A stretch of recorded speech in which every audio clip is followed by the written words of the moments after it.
Assalamualaikum. Hari ini aku mau share resep ikan tongkol asam pedas. Langsung aja kita simak videonya. Untuk bahan-bahannya, di sini aku pakai 1 ekor ikan tongkol berukuran sedang. Jangan lupa marinasi ikan tongkolnya terlebih dahulu menggunakan jeruk nipis dan garam.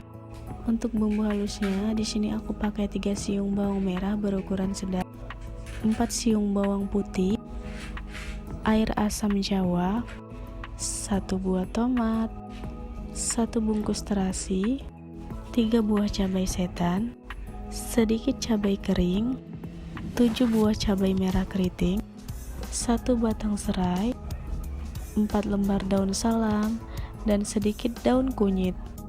Kita potong terlebih dahulu tomatnya sesuai selera. Masukkan semua bahan-bahan yang sudah kita sediakan ke dalam blender. Langsung aja blender atau haluskan bumbu-bumbunya seperti biasa sampai bumbunya halus seperti ini.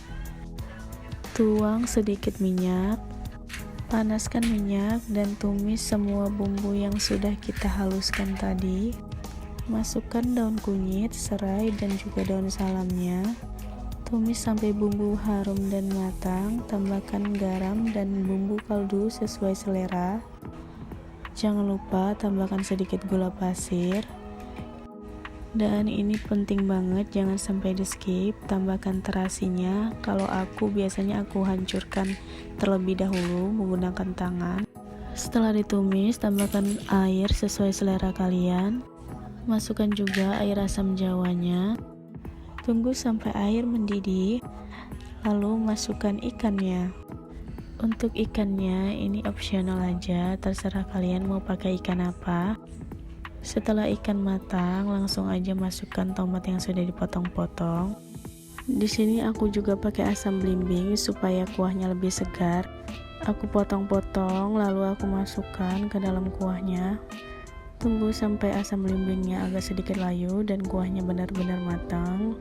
Kalian bisa langsung angkat lalu hidangkan. Dijamin resep ini bikin kalian ketagihan deh. Selamat mencoba ya. Sekian untuk resep ikan tongkol asam pedasnya. Sampai ketemu di resep selanjutnya. Assalamualaikum.